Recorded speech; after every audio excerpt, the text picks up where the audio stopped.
Warning: the show you are about to hear contains muscular, intelligent, and intelligible sexy men discussing B-movies, and will contain movie spoilers. Only one of the previous statements is actually true. You decide.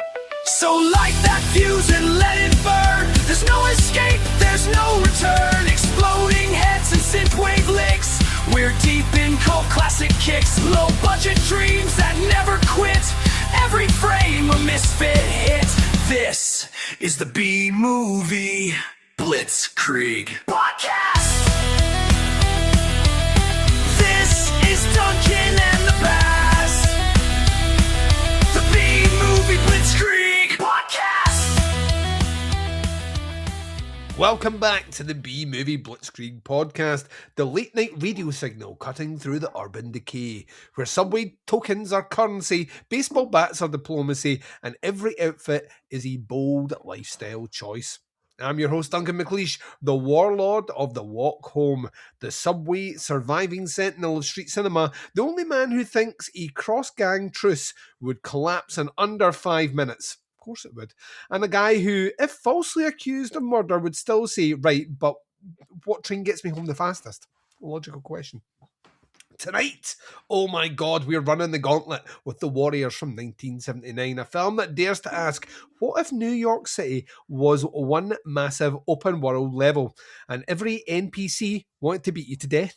Expect leather vests, face paint philosophy, clink bottles of doom, and a city so hostile it turns public transport into a survival horror mechanic. This isn't just a gang movie. It's the Odyssey with switchblades and honour is optional and vibes are mandatory. But where lesser crews scatter at the sounds of roller skates and the radio DJs, my co-host tightens his vest. He checks his map and says, statistically, we can still make this. He is the Baron of borough-based beatdowns, the cartographer of the concrete carnage, and the man that thinks every problem can be solved with group cohesion. A scholar who sees a citywide manhunt and says, fascinating urban anthropology. Of course he is the man, the myth, the legend, the Baz. Guten Abend, mein sexy Liebchen. Let's get ready to rumble like it's the Warsaw Ghetto.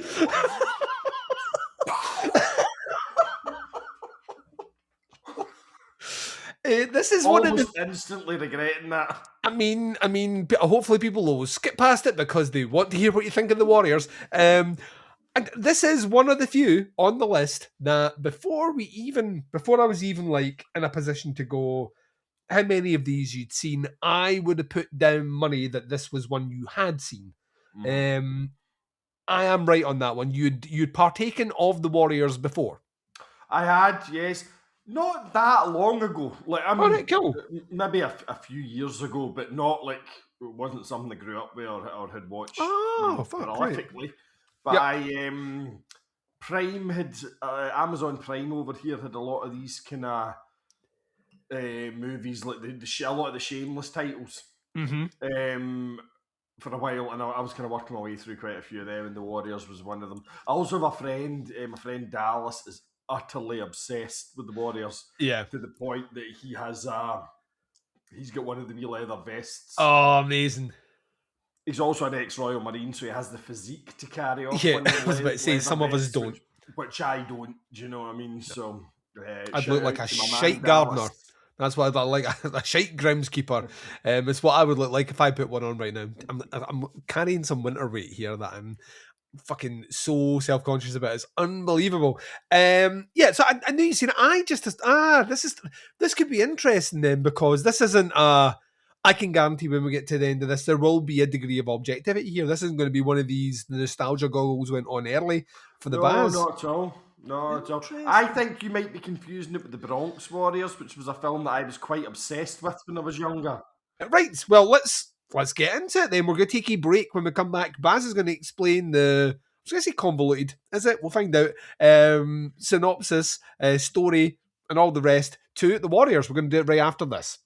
And welcome back to a segment I've called Subways, Switchblades, and Survival. This is a plot summary of the movie The Warriors, as foretold by my co-host, The Baz. Baz, what happens in this movie?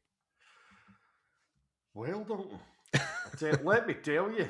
Let me tell you. The most visionary black leader since Martin Luther King calls a meeting of all the New York street gangs to propose a truce. And a coming together to take over the city. For what reason, we're never actually told, but this is his plot. Unfortunately, he's on the verge of pulling all this off. Yeah. But just before it, he's shot by the most weasel-faced white boy since Heinrich Himmler,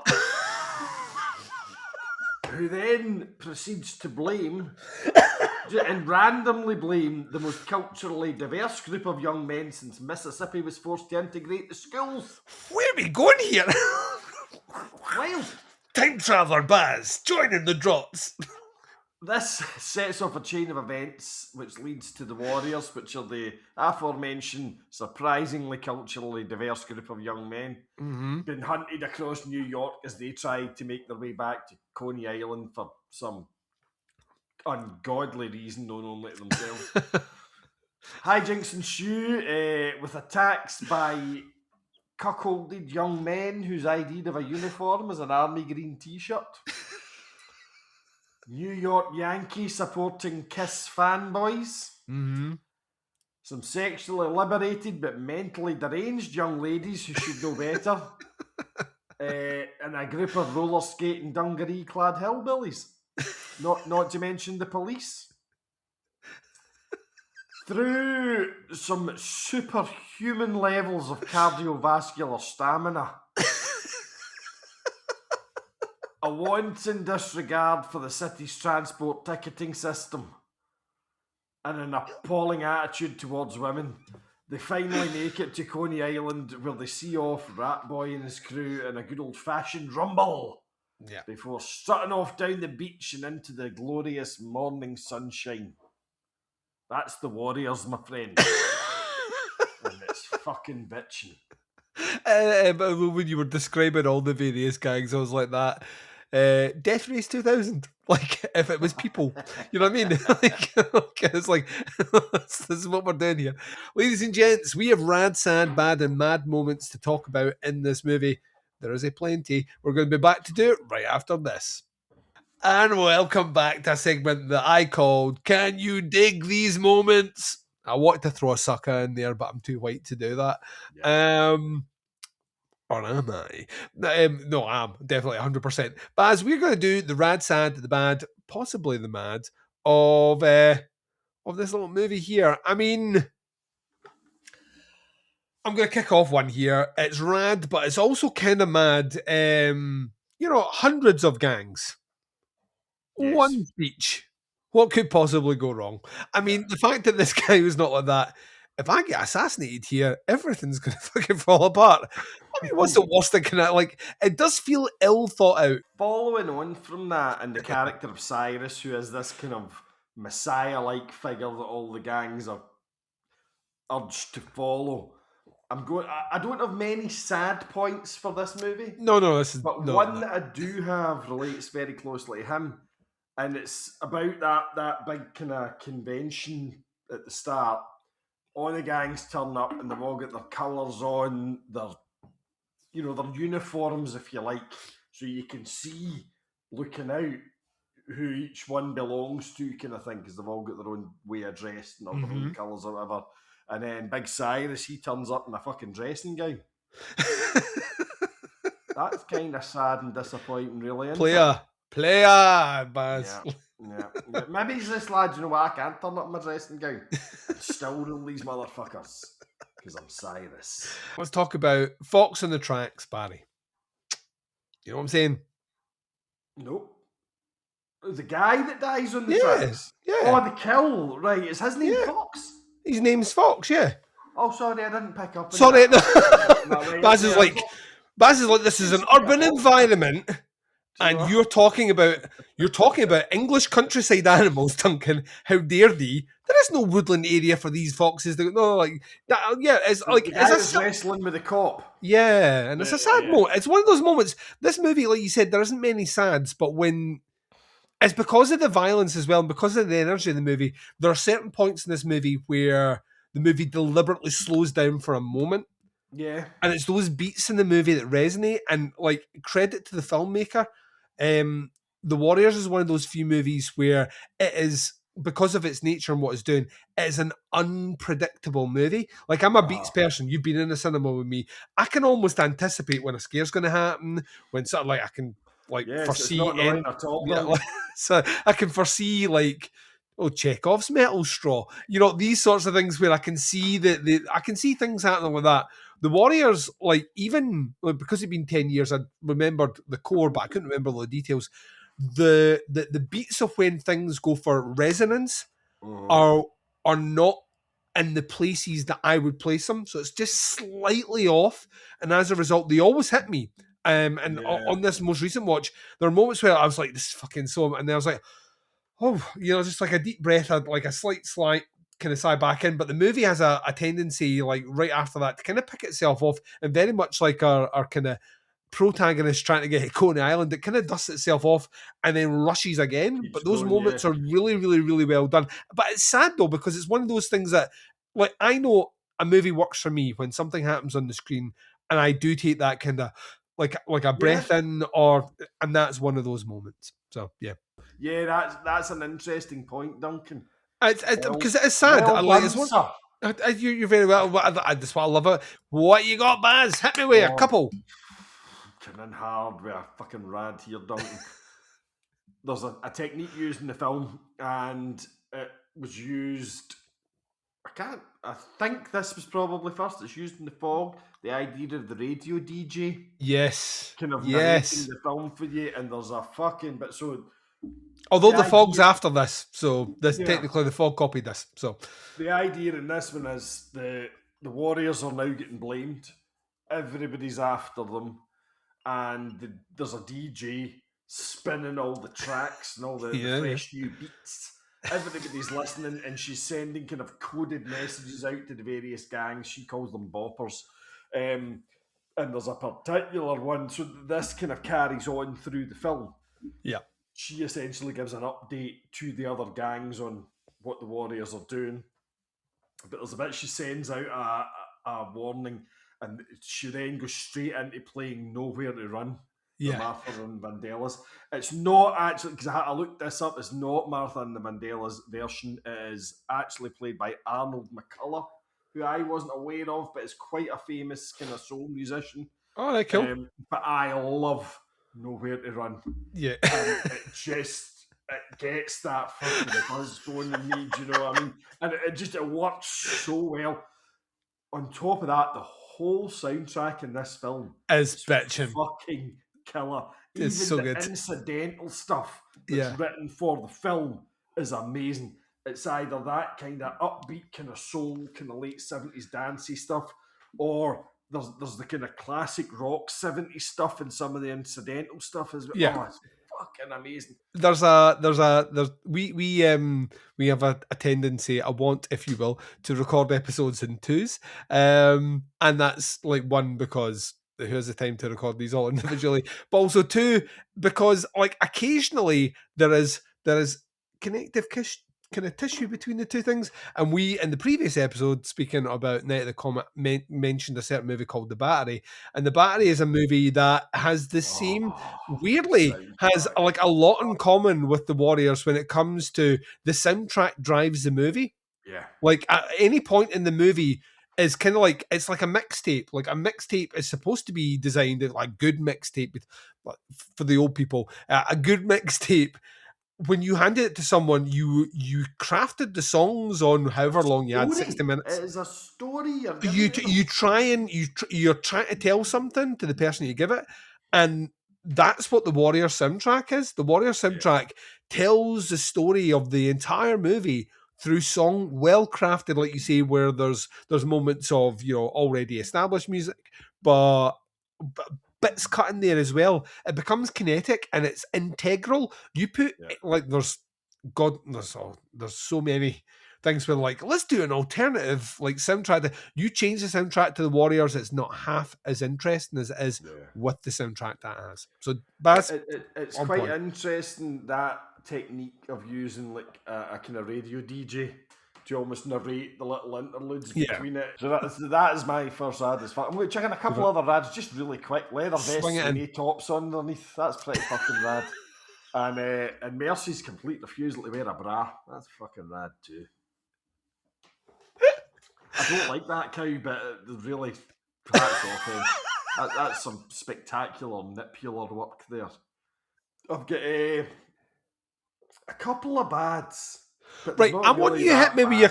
I'm going to hit you with... You hit me with a couple of bads, and then if there's anything else, we'll wrap this segment up, and then we'll move into the next bit. But hit me... Because we have been immensely positive on the Warriors. We have. And unfairly positive. Like, there's no other movie being stroked off this way that we've done in the entire season thus far. So anything negative, even if it's marginally negative, it's for balance. Negative. So the whitest of all the white warriors. So the Warriors are culturally diverse, right? There's one guy who's particularly unpleasant, right? And he is a little bit of a rapist, right? Yeah. His overuse of the word faggot, right? It's a different time. Different time. I'm not trying to get all woke about this. No, but it's had like... chucks it about with, ironically, gay abandon. And I've just written here, why so full of hate? Are you overcompensating? Right? And then the other bit actually relates to him as well, but not him specifically, is why did the cops... I think they're in Central Park, and he basically gets drawn over to this single white female that's sitting there. Yes. And he's full on wanting to rape her. Yeah. But it turns out she's an undercover cop. She handcuffs him to a bench thing. Yeah. And then her colleagues, answering her frantic whistle calls, come in a squad car and feel the urge to handbrake turn to a stop. The guy's already handcuffed to the bench, mate. Right? He is going fucking nowhere. Let's everybody just calm down. How often do we get to the handbrake turn, though, if you're a cop? Very true. Maybe not as much as you want. We are going to jump to our next segment. We're going to talk about quotes from this movie. We're doing it right after this. And welcome back to a segment called Quotes That Should Be Broadcast Over Pirate Radio. We are talking about some of the quotes that stood out for us. Something maybe funny, maybe not funny, but pertinent. Baz, what you got in the quotes for the movie? Oh, Jesus, right. First up, one thing we might get out of Cyrus's little get-together is meeting some strange wool. That's not one even I was fucking familiar with. And I was so unsure of what he had just said, I actually downloaded the script for the film. Jesus Christ. And then did a Control F for find on the word wool, and bang! There it is. Strange wool. So it's in the script, it's not misheard? No, I didn't mishear that, because I thought I had. The line is, one thing we might get out of Cyrus's little get-together is meeting some strange wool, i.e. women we don't know. Ah! I can only assume he is referring to their genital foliage. And, hey, listen, as a man that prefers his women to look like women and not 12-year-old boys, I am all about that. Like, in Bazzy's world, the fucking waxing industry would go fucking bankrupt. So, yeah, the waxing industry... That was a particular favourite. In a similar vein, but in a far rapier kind of tangent. Maybe we ought to pull a train on you. You look like you might even like it. That's questionable. And I've actually written here #questionable. This is a 70s movie. This is the only 70s movie that we've covered where I can like legitimately use the line, because in this movie and it makes me so happy. Can you dig it? Yeah. I also have that, and I've written it in all caps. Because it's so like we've had so many opportunities to spend time in the 70s through this show, and I'm just like, just give me like out with Dolomite, it's all jive. We've like, and even then there was no can you dig it. Like we get to this and it gives me it, and I do fist bumps, like that. Yeah. And believe it or not, it was the only line that I pulled out where I was like that. I need to discuss this here because it made me so happy, Baz. It's down as one of mine, and I would just like to say, Cyrus, yes, I can. How about I'll shove that bat up your ass and turn you into a popsicle? Well, that was quite cool. Oh, like when I shove this bat up you, it freezes you? like, that makes silly. What are they doing here, Baz? They're just silly. Anything else? I mean, no, not really. I mean, a lot of the chat is very 70s centric, like so full of it, yeah. Dig it and all that kind of stuff. And it's all fucking good. But in fairness to them, there's not much. The film portrays its time. So yes, a lot of the stuff, of course. You wouldn't have it in a film nowadays, do you know what I mean? But it suits the film you're watching, kind of thing. So and it's one of those ones as well where it kind of feels like, and once again, I wasn't around in a gang in New York in the late 70s, but like it doesn't feel like there are movies you watch where like characters speak in a particular way. You're like that. Like no 16-year-old would say that, right? But the dialogue isn't horribly out of place in my mind. Like I don't cringe when I cringe maybe some of the words by nowadays standards, but I don't judge the script based on what the characters are saying, if that makes sense. I mean, it feels authentic enough for the time period. As an elderly gentleman who was alive in the 70s, you're not that much in Scotland. Yes, I mean, to me, strange wool is something you would make a kilt from. Yeah. Do you know what I mean? Yeah. It's that's a new one on me. I'm going to use it a lot though. Oh, of course you are. Right. We're going to jump into our next segment, which is talking about plot holes. How many plot holes are in this movie? You need to stick around. And they're tiny. Right. We'll be right back right after this. Spoiler alert, Baz. And welcome back, ladies and gents, to a segment I've called Plot Holes Bigger Than the New York Subway System. If you've ridden on it, you'll know what I'm talking about. Timetable ain't worth shit. Then you go to Japan and everything runs meticulously on time. We're moving on before Baz starts doing anything that we're not doing it. We're not doing it on Any this. fucking country that sells eggs from vending machines doesn't deserve your praise. Those eggs are delicious. Right, let's keep this going. Right, plot holes, Baz. You've watched this movie twice now. You are like you are ingrained that you know the time period. You might not know the city as much at that time period, but you know you've seen documentaries. You've mentioned it before. So hit me with it. Plot holes. The whole throw a petrol bomb at a car and run as a getaway plan is fucking shaky to say the least. I've got to say. Why do they keep trying to escape on trains? Unless you time your run to the nearest second, all that is going to happen is the people chasing you are going to get in another carriage and then walk down the train to you. Sometimes on that system, it is quicker to run between stations and get on that station that you're at. I find the whole train-centric escape plan to be flawed. There is how many gangs in this movie? An insane amount. Hundreds. But everyone instantly recognises the Warriors all the way through this movie. There isn't a like, are you in it? No, it's like you're the Warriors. Like just like it's plastered over the back of their jackets. At the back, though, but how many times does someone walk up and they're like, oh, the one like that? I get it if they were running away constantly and people just only saw their back. There's at least 3 or 4 times in this movie where a character moves in, another one sees them and instantly recognises them. Like, we don't know, like, the whole backstory of the Warriors, but were they, like, the most famous gang in New York? I don't know if they were, Baz. I don't know if they were. No, I mean, as I've said, they're the most culturally diverse. Maybe, but then that makes it more confusing. The orphans with the green t-shirts, like I could happily. You hate those green. I wonder why Baz hates a gang in green t-shirts. Let's dissect that. No, not at all. Because one of my favourite t-shirts is my Dixon's t-shirt in army olive green. I love that t-shirt. It's fucked, but I love it.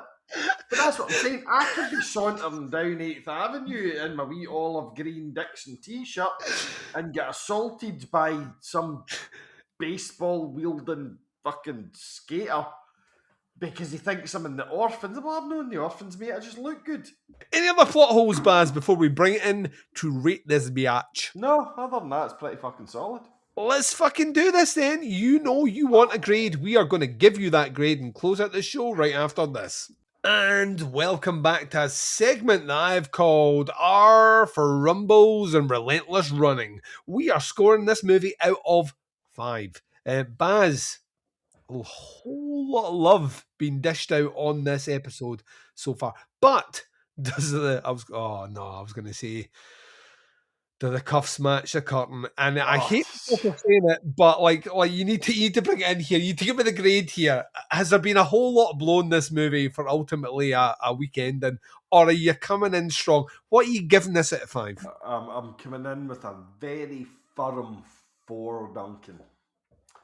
It's I think the one is just a great film. It's dated somewhat nowadays, do you know what I mean? There are a few things you could probably get annoyed about. Some of the dialogue's maybe not brilliant, but for all the reasons we've discussed, I'm just going to end up repeating myself everything we've talked about. I just think it's a great film. I would happily watch it again in the next few weeks and stick it on, no bother at all. And like you and I have been discussing off air, it's weirdly prophetic almost. Yes. The way kind of inner city America's going and stuff like that. So no, a good strong 4 for me. Probably the weakest thing in this film is the acting. None of them are big actors in particular. Yeah, the only one that's really went on to huge things is James Remar, who went on to play obviously Dexter's dad and various other roles. Oh yeah. He's probably the one that's had the longest career. I think the girl that played Mercy actually had not a bad career. Not a bad one at all. Yeah, but I think it was maybe a lot of kind of television work and stuff like that. But no, a solid 4. What about yourself? Dude, we are twinning for winning here. This is a 4 out of 5 for me. I had a ball coming back to this, very much like yourself. If this came on, like if I physically sat and watched this like a couple of days from now, I would watch it in its entirety. I wouldn't be looking at my phone. It's a great movie. So yeah, ladies and gents, 2 4 out of 5s. We have come together, and as a result of that, we need to instantly close out this show. Because that's a wrap on The Warriors from 1979, a film that turns a simple trip home into a mythic endurance test through the fear-soaked nightmare streets. It's part gang film, part urban fantasy, and part why is everyone dressed like they're in different punk bands? If you know, you know. And somehow it all still works. It's stylish, stripped down, and endlessly quotable, unless you heard the segment where me and Baz tried to remember quotes and we only gave you 4. This is a cult cinema firing on all cylinders. Massive thanks to the Baz, the only man that can watch a city descend into organised chaos and say, strong group dynamics, questionable transit planning. If you love what we do here, subscribe, rate, review, and spread the gospel of our glorious trash cinema on Spotify, Apple Podcasts, and YouTube. You will be rewarded. So saith the Lord. Your support keeps us running, unlike most of the gangs in this movie. Ladies and gents, on the next B-Movie Blitzkrieg, Scottish legends swinging in hard. We are trading our leather vests for loincloths with Zardoz from 1974. A film that asks, what if Sean Connery, a floating stone head, and a philosophy lecture all collided at full speed? Expect madness, moustaches, guns, gods, and absolutely no explanations. Until then, keep your crew tight, your roots planned, and remember that here at the B-Movie Blitzkrieg, the bizarre meets the brilliant, one B-movie at a time. Baz, say goodbye to our listeners, please. Good night, meine sexy Liebchen, and remember that if you do have to wage urban war against your government and your city planners, do it in a leather vest. Blitzkrieg!